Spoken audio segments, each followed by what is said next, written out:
भविष्यावर बोलू काही या कार्यक्रमात संपदा सगळ्यांचं स्वागत करते. राशी चक्रकार शरदजी उपाध्ये उपस्थित आहेत, त्यांचंही मनापासून स्वागत करते. असं एका प्रतिभावानाने म्हटलंय की प्रतिभावान बनण्यासाठी 1% अंतर्स्फूर्ती लागते आणि 99% मेहनत घ्यायची तयारी लागते. तेच तर आपण करतो या कार्यक्रमाद्वारे की आपल्याला ज्ञानी तर व्हायचं आहे, ती आपली अंतस्फूर्ती घेऊन आपण इथे आलोत. पण आपली आता मेहनत इथे आहे की हे सगळं ऐकून लक्षात ठेवतो का, किमान आपल्या रोजच्या आयुष्यात त्यासाठी जागरूक होतो का, कोणा भोंदू ज्योतिषाच्या हाती तर लागत नाही ना, बकरा तर होत नाही ना. यासाठी आपली स्वतःची 99% मेहनत आवश्यक आहे आणि आपल्या मदतीला आहेत शरदजी. आपण नक्षत्रांची माहिती मिळवतोय आणि एक राशी ही 2.25 नक्षत्र घेते, तर या नक्षत्रांचा अभ्यास आपण राशीनुसार करतोय. म्हणून आता कर्क राशीकडे वळूया.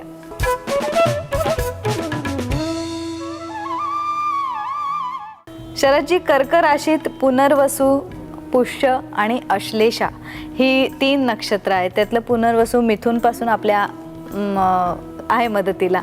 तिथून सुरुवात करूया पुन्हा एकदा. तू आता टक्केवारी जे काय म्हणालीस ना, हां, अंतस्फूर्ती वगैरे, त्याच्यावर एका विद्वानाचं मत असं आहे, 5% बायका निसर्गतः सुंदर असतात, 95% बायका मेहनतीने सुंदर दिसतात. त्या बायका मेहनतीने असं कसं म्हणता तुम्ही? तो भाग मला थोडा इथे आठवला.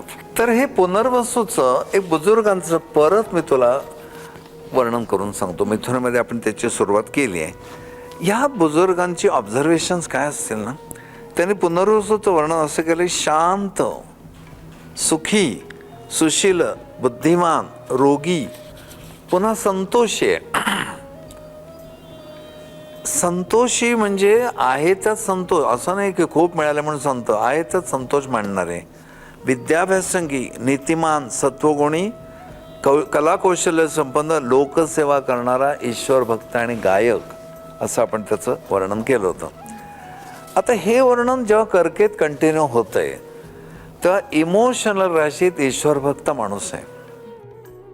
बायकांचं ज्यावेळेला कर्क राशी असून पुनर्वसू नक्षत्र असतं तर त्या किती श्रद्धेने देवपूजा करतात.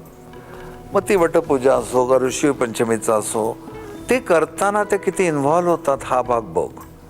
आणि काही असं जमतात आणि काय करायचं म्हणून करतात तो भाग बघ. तेव्हा बुद्धिमान राशीतून हे नक्षत्र इमोशनल राशीत प्रवेश करतं आणि त्याचा एकच चरण असला तरी फरक मिथुनेतल्या पुनर्वसूमध्ये आणि कर्केच्या पुनर्वसूत थोडा फरक पडेल. ही माहेर आहे, हे सासर आहे, थोडा फरक पडणारच मुलीच्या वृत्तीमध्ये. तसं कर्क पुनर्वसूमध्ये खूप धार्मिकता आहे, भाविकता आहे, ईश्वरावर श्रद्धा आहे, विश्वास आहे. पुराणाची वगैरे टिंगल करण्याची प्रवृत्ती नाही, पुराणातली वांगी पुराणात म्हणण्याची अशी त्यांची वृत्ती नाही. त्या सांगतात आज नसेल पण त्या काळामधल्या वटसावित्रींना ही ताकद होती, आज आम्ही ती घालवून बसलोय असं त्या म्हणतील. तेव्हा पुनर्वसू आणि कर्क हे कॉम्बिनेशन सुरेख आहे, विशेषतः बायकांना. तेच जर पुरुषाचं असेल तर देवघरात तासनतास बसलाय, काय जे काय करतोय त्याचा त्याला आनंद आहे, पण फॅमिली मेंबर्स वैतागतील. पुरुषांनी देवपूजा करू नये वगैरे असं नाही, पण तो मार्ग पूर्ण तू पत्करलाय का अध्यात्म एकाध्याय असं नाही. प्रपंच करावा नेटका, दिसो न द्यावा फाटका. प्रपंच करता करता अध्यात्म कर, बाकी पुरुषांची कर्तव्य पुरुषांनी केले पाहिजेत. हा फरक पडेल स्त्री पुरुषांच्यात. पुनर्वसू मिथुनेमध्ये खूप छान धार्मिकता वर आधाष्ठित असलेलं आणि स्वभाव ईश्वरभक्ती वगैरे दाखवतं. कर्केमध्ये तो हळुवारपणा येतो. परमेश्वराच्या आठवणीने व्याकुळ होणं सोपं नाही. आम्ही कधी कधी गुरुचरित्र वाचतो, अक्कलकोट स्वामींचं गुरुलामृत वाचतो आणि आम्हाला स्वामींची केव्हा तरी आठवण होते, हा भाग वेगळा. पण मेरे तो गिरधर गोपाल दुसरा नकोय, हे इतकं इन्व्हॉल्व होणं एखादी मेरा. कर्क पुनर्वसू ही मेरा आहे आणि मिथुन पुनर्वसू ही तिची बिगिनिंग आहे अध्यात्माची. असं त्याच्यामध्ये नक्षत्रात राशीप्रमाणे थोडा फरक पडेल, पण पुनर्वसू ग्रेट, हॅट्स ऑफ. 4 ताऱ्यांचं हे पुनर्वसू. आता पुढे आपण पुष्य. पुष्याला सुभगचित्त नक्षत्र म्हटलंय. सुभग चित्त नक्षत्र म्हणजे 27 नक्षत्रात ग्रेट आणि श्रेष्ठ नक्षत्र पुष्य. गुरुपुष्यामृत कधी होतो? गुरुवारी पुष्य नक्षत्रात ज्यावेळी चंद्र असतो तो गुरुपुष्यामृत योग. मग तो गुरुपुष्यामृत कोणीतरी पिल्लू सोडलं, ह्याला चांगला सुवर्ण खरेदीला चांगला अमुक तमुक, गुरुपुष्यामृत योगावर सोनं घेऊन बाहेर पडला आणि मारलं सोनं त्याचं. अशा पण केसेस आहेत. म्हणून सोनाराला तो उत्तम. सोनाराला उत्तम, मग ज्याने चोरलं त्याला उत्तम, पुष्कराज वापरण्यापेक्षा विकणाऱ्याला उत्तम. फरक आहे तो. याचं पुष्याचं वर्णन इतकं सुरेख केलंय. पुन्हा शांत चित्त म्हटल्या, कर्केमध्ये शांतता हा भाग आहेच. त्याच्यानंतर सत्वगुणी, सुभाग्य, पंडित, धर्मशील, श्रीमान, आत्मविश्वासू, कायदे पंडित, सत्वगुणी. पुष्य नक्षत्राचे वकील अतिशय व्यवस्थित केस आर्ग्यू करतात. पण कधी कधी आपल्याला असं वकील ह्या गोष्टीची आम्हाला अतिशय गरज आहे ह्या व्यक्तीची, पण डॉक्टरांबद्दलचा एक आदर तो कधी कधी वकिलांबद्दल समाज मानसात का नसतो असं शोधत गेलं. तर आम्ही जेव्हा लोकांना विचारलं काय, त्यामुळे काय आमचे वकिलांनी त्या दिवशी मला बोलवलं, सकाळपासून दुपारपर्यंत बसून ठेवलं. म्हटले आज नाही, मी माझ्या ज्युनियरला पाठवून डेट मागून घेतो. का तर आज ते जे मॅजिस्ट्रेट आहेत त्यांचे आणि माझे संबंध चांगले नाही आहेत, म्हणून मी डेट मागून घेतो. हे ज्याने मला सांगितलं ते खरं असेल तर वकील आपल्या कर्तव्यात चुकतो. पण पुष्यामध्ये तो प्रकार मिळत नाही. पुष्य नक्षत्रात कायदे पंडित निर्माण होतात. म्हणजे तो वकील आर्ग्यू करेल का नाही वेगळं, पण अतिशय कायद्याचा अभ्यास. मग ते सुभगचित्त नक्षत्र म्हणजे काय, तर मुळात कर्क राशीत गुरु उच्चेचा, त्यात गुरुवारी पुष्यात चंद्र आला तर गुरुपुष्यामृत योग होतो.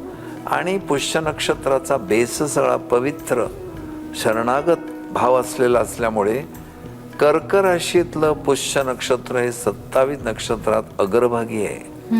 पुष्य नक्षत्राची जर पत्नी असेल, पती मी मुद्दाम म्हणत नाही एवढ्यासाठी की बाहेरच्या जगात इतका चांगुलपणा कधी कधी धोकादायक असतो, पण पुष्य नक्षत्राची पत्नी सासर माहेर जोडेल, अतिशय उत्तम प्रकारचं, आणि तिचं वर्तणूक असेल, सासरचे प्रत्येक माणूस तिच्यावर प्रेम करेल. तर पुनर्वसूचं मोठे पण वेगळ्या ह्याच्यात आहे, पुष्य वेगळ्याने आचल्याचे मी आता सांगणार ते आणि वेगळंच आहे. चेहऱ्यावरून मला अस्वस्थता दिसते तुझी. आपण नक्षत्रांची माहिती घेतोय. कर्क राशीपर्यंत आपली गाडी आली. कर्क राशीतला पुनर्वसू आणि सुभगचित्त असं पुष्य याच्याविषयी जाणून घेतलं. आता अश्लेषा आपली वाट बघते. अश्लेषा या नक्षत्राचं वर्णन कसं येईल? मला वाटतं याच्यात 5 तारे असतात, बरोबर ना? 4, 3, 5. आता हे पूर्ण हा मोठा ब्रॅकेट आपला चौकोन हा कर्केच्या अंमलाखाली जातो, म्हणजे चंद्राच्या. म्हणून पुनर्वसू पुष्य असल्याच्या ही सगळी इमोशनल नक्षत्र पाहिजेत. पण त्यात सुद्धा डावं जो असतच, तर हा जो आहे चौकोन 6:40 पासून ते 16:40 पर्यंत ही चौकट पुष्याची आहे, ती अगदी वेगळी आहे. त्या पुष्य नक्षत्र पवित्रता ठासून भरली आहे, धार्मिकता ठासून भरली आहे, हसनमुखपणा आहे, एक तऱ्हेचा संयम आहे, मुळातच कुचकेपणा स्वभावात नाही, अशी त्याची सगळी वर्णनं छान आहेत. गृहिणीला जेवढं लाभेल तेवढं ते पोलीस ऑफिसरला लाभणार नाही. हे मी का सांगतोय, पुष्य नक्षत्र वर्णन एखादी लग्नाची मुलगी भारावून जाईल, या इतकं सभ्य आहे ते नक्षत्र, मला आवडेल असा शांत नवरा. नंतर लक्षात येईल आवश्यक तेवढाही खंबीर तो नाही आहे, मला दोन्ही बाजू सांगायला आवडतील, एकांगीपणानं कधी जाऊ नये. मग तो पुष्य नक्षत्राचा नवरा देवपूजा करेल, तिला खूप छान ठेवेल, काय हवं नको बघेल, माहेरची आठवण बघू दे, सगळं मान्य आहे. पण मी ह्या तरुण मुलींचा खूप अभ्यास केला. अलीकडच्या असं नाही, पहिल्यापासून हे पत्रिका दाखवत आहेत लोक. कुठच्याही मुलीला too bad to be too good असं वाटत असतं. कुठेतरी त्याचा खंबीरपणा, बळकटपणा, थोडा राग असला तरी करारीपणा हा नसला तर मुलींची पंचायत होऊ शकते. आणि म्हणून मी अनेक वेळा असं उदाहरण देतो ना, तुला मी घरी जेवायला बोलवलं, काही नाही, बीट श्रीखंड नाही, श्रीखंड पहिली डाव टाकली मस्त, ते म्हणजे काय उपाध्यांच्या घरात पद्धतच वेगळी दिसते, खाल्लं. संपदा संपवायचं दुसरं आणतोच आहे. शेवटी तुम्ही तुमच्याकडे काही लोणचं मिणचं आहे का?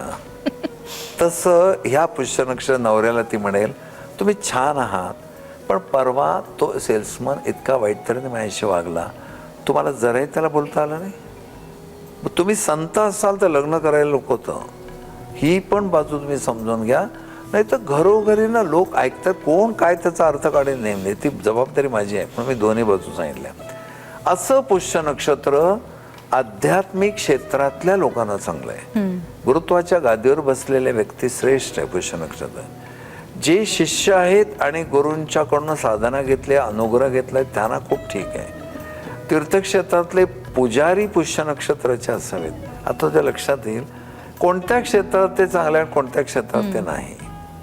हे पुष्य सुभगचित्त म्हणताना चित्ताला खूप प्रसन्नता, पावित्र सगळं देणारं आहे. पण काही क्षेत्रच असे आहेत की ज्यात हे नको आहे, तिथे तू जरा त्यांना एक्झाम कर. पुष्य नक्षत्रात गुरु अतिशय उत्तम फळं देतो. पुष्य नक्षत्राची शोभा गुरुमुळेच वाढते. कधीतरी तुला जर 12 वर्षाने असा योग येतो, तशी एखादी व्यक्ती भेटली कर्क राशीत 6°40 आपल्या 3°20 कलेपासून ते 13-20 पर्यंत कुठेतरी दिसलं तुला एखाद्या व्यक्तीचं 16-40 पर्यंत, तर पुष्य नक्षत्रात गुरु चंद्र, शुक्र नाही म्हणणार मी, शुक्र थोडा वेगळा आहे, पण चंद्र गुरु नेपच्यून ही प्रचंड मनुष्याला आध्यात्मिक एक शक्ती देतील. काय त्याच्यात वैशिष्ट्य असेल त्या व्यक्तीला भेटल्यावर कळेल. त्याच पुष्य नक्षत्रामध्ये जर हर्षल मंगळ आले तर कसं चालेल? तेवढ्या पवित्र नक्षत्रामध्ये हा गदारोळ म्हणजे तीर्थक्षेत्र मारामाऱ्या असं काहीतरी त्याचा अर्थ होईल. म्हणून ग्रहांचा स्वभाव बघ, नक्षत्राची शॅडो बघ, कलर बघ आणि ते दोन मिक्स कर. आता मी आश्लेषाकडे वळण्यापूर्वी तुला एक गोष्ट सांगतो. आश्लेषा नक्षत्राचं वर्णन ॲस्ट्रॉलॉजीत खूप वाईट केलं आहे. षटकर्मी, सर्वभक्षी, विषारी वस्तूंचा व्यापार करणं वगैरे वगैरे. पण प्रत्यक्षामध्ये आश्लेषा नक्षत्रावर जन्म घेऊन गुरु बलवान असेल त्याचा 1% पण अनुभव येत नाही. हे सुद्धा मी अशासाठी सांगतोय, आश्लेषाचं स्थळ आलं की शांती केली आहे का, मुलगी अशी नाही ना तशी नाही ना. पण आश्लेषा नक्षत्राच्या मुलीचा गुरु जेव्हा बलवान असतो तेव्हा ती ॲज गुड ॲज पुष्य असते. मला आता आठवलं, तुम्ही आश्लेषा नक्षत्राची सुद्धा शांती करायला लागते. विशाखा आश्लेषा मूळ. बरोबर. तर अशा या आश्लेषा नक्षत्राला का अशा डेंजर झोन मध्ये टाकलंय ते आपण पाहूया. पण मी पुन्हा एकदा सगळ्या प्रेक्षकांना सांगू इच्छितो, पुष्य नक्षत्राची मुलगी सांगून आली तर जे मी बोललो ते वाक्यानुवाक्य टॅली होणार नाही. त्याच पुष्य नक्षत्रावर जन्म घेतल्या मुलीचं लग्न वृश्चिक असेल, लग्नी राहू असेल, तशी पाताळ्यंतरी धूर्त कारस्थानी स्वभावाची मुलगी मनाने धार्मिक आहे पण वृत्तीने कारस्थानी आहे. आता हे काय कसं सांगतो तुला. रावण कसा होता? धार्मिक, अतिशय धार्मिक. एवढं शंकरांवर प्रेम, केवढी रागदारी गायचा. त्याला माहितीये गुरुना संगीत आवडतं. मज प्रीती गायनी जाणूनी तान मान रागिणी. अशा ह्या रावणाने आपल्या आईसाठी जाऊन कैलास पर्वत हलवला. तू काय वाळूचं शिवलिंग करत बसले, साक्षात कैलास आणून देतो. तर असा रावण शंकरावर एवढं प्रेम करायचा, आईवर एवढं प्रेम करायचा, पण परस्त्री एक केवढं मोठं त्याच्या ठिकाणी दोष होता. दोषामाजी दोष विशेष, परांगणा स्पर्श दोष विशेष, जाळीला कोळं निशेष. रावणाचं तेच झालं की नाही. 1,00,000 नाती, 1,25,000 पोती, उस रावण घर में ना दिया ना बत्ती. हे त्याची ट्रॅजेडी झाली. केवळ धर्माला अनुकूल तो वागला नाही, पण बेसिकली 10,000 गायत्री करायचा श्राम. तो ब्राह्मण, त्याचे एक मोठा उत्सव साऊथमध्ये होतो. हे मी तुला एवढ्यासाठी सांगतोय, आहारी जाऊ नका. हे वाईट आणि हे चांगलं नक्षत्र. तर पुष्य नक्षत्रावर जन्म घेऊन एक पूर्वजन्मीचा पवित्र आत्मा जन्माला आलाय, पण सराउंडिंगमुळे स्वभाव बदललाय. धार्मिक माणसं सुद्धा कित्येक वेळेला आपल्याला बदफैली दिसतात.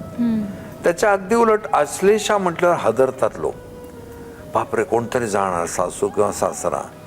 नॉट नेसेसरी पहिले दुसरे चरण सासू सासऱ्याशी संबंधित नाहीत, पण वर्णन फार आहे. विषारी नक्षत्र आहे, कोणाला तरी ते खातं, अमुक तमुक. मला सांगायला जराही तुला संकोच वाटत नाही. मला ज्यावेळेला मी लग्नाचा मुलगा असताना पत्रिका सांगून येत होत्या, तर मी एकही मुलगी पाहिली नाही. पत्रिका 35 पाहिल्या आणि त्यातली आश्लेषा नक्षत्राची मुलगी मला फार आवडली. मग मला आवडली म्हणताना मी माझं पाहिलं ना की मी पुढे असा धर्म करणार आहे, माझं लाईफ वेगळं आहे, विषय वेगळे आहेत, त्याला साथ देईल का. मग आश्लेषा नक्षत्रावर जन्म घेऊन धनुराशीचा गुरु आणि प्रचंड वेगळे बलवान ग्रह, त्या आश्लेषाचा 1% पण स्वभावात नाही आहे. हे माझं उदाहरण मी का देतो, प्रेक्षक माझ्या घरचे आहेत. अरे तुम्हाला कळलं नाही का आश्लेषा मुलगी सांगून, पण आज एवढी वर्ष संसार झाल्यावर त्या आश्लेषाने नाही माझ्या आईला खाल्लं का माझ्या वडिलांना खाल्लं. अतिशय उत्तम तऱ्हेने ज्याला आध्यात्मिक संसार म्हणतात तो आम्ही केला. हे वर्णन सांगितल्यावर मग लोकांच्या भीती जातील. आश्लेषाच्या मुलींना फार वाईट वागवतात. विशाख नक्षत्राची मुलगी सांगून आली किंवा मूळ नक्षत्राची, नाही नाही ती पत्रिका पण घरी आणू नका. काय मूर्ख ज्योतिष असतील, पत्रिका पण घरात आणू नका, अनर्थ होईल. मी सांगतो कपाटात वगैरे ठेवू नका, शेळवून टाका, विसर्जन करून टाका. असं कसं बोलता तुम्ही. बाकीचे ग्रह नको बघायला, चांगल्याच्या आहारी जाऊ नका. वृषभ रोहिणी, अरे वा वा वा, पण प्रत्यक्षामध्ये त्याच्यामध्ये आणखी लग्न पापग्रह असतील, लग्नावर शनीची दृष्टी असेल. अरे उपाध्ये तुम्ही रोहिणीचं एवढं चांगलं वर्णन केलं, ह्या मुलीला तर कोड आहे, असं पण येऊ शकतं.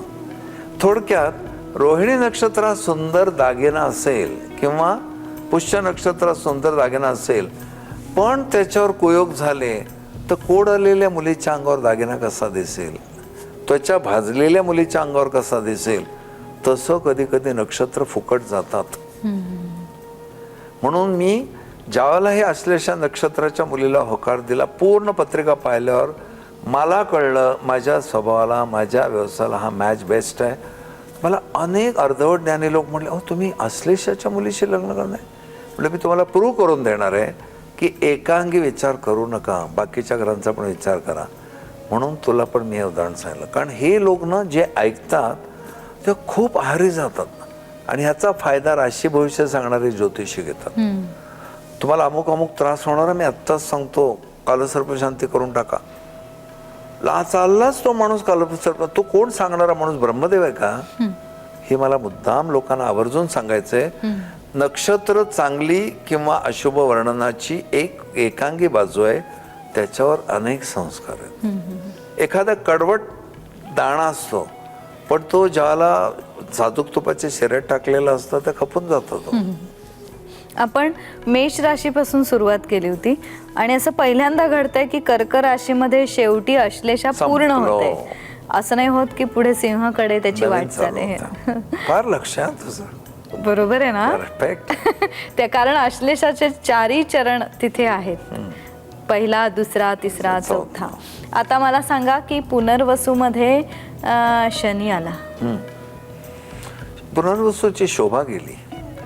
पुष्यमध्ये शनी आला. पुष्यामधल्या सात्विकतेला, एक देवाची पूजा आनंदाने करणाऱ्या माणसाला जर वैराग्य किंवा विरक्ती आली तर पूजेकडे पण लक्ष नाही. इतका एकलकोंडा वगैरे बसणं, तो आशावादीपणा जाऊन निराशावादीपणा येईल. आणि आश्लेषामध्ये शनी आला तर, आश्लेषामध्ये शनी आला तर आश्लेषाचं जे वर्णन केलेलं आहे धूर्त कपटी वगैरे, त्याला उलट शनीच्या दृष्टीने कंट्रोल चेक होईल. म्हणजे आश्लेषाला जन्म घेऊन काही गुरु वगैरे बलवान नसतील आणि तो कपटी स्वभाव असेल तो शनीच्या दृष्टीमुळे, योगामुळे कंट्रोलमध्ये राहील. म्हणजे शनी हा कधी कधी खूप अनर्थ टाळतो. तरी विचारायला पापग्रह म्हणतात. आपण काढतोय, आपण सगळे गैरसमज दूर करतोय. शनी शत्रू नाही. कर्क राशीपर्यंत आपण आलो आणि आज तो विषय पूर्ण केला 3 नक्षत्रांचा. सगळ्या प्रेक्षकांच्या वतीने आभार मानते.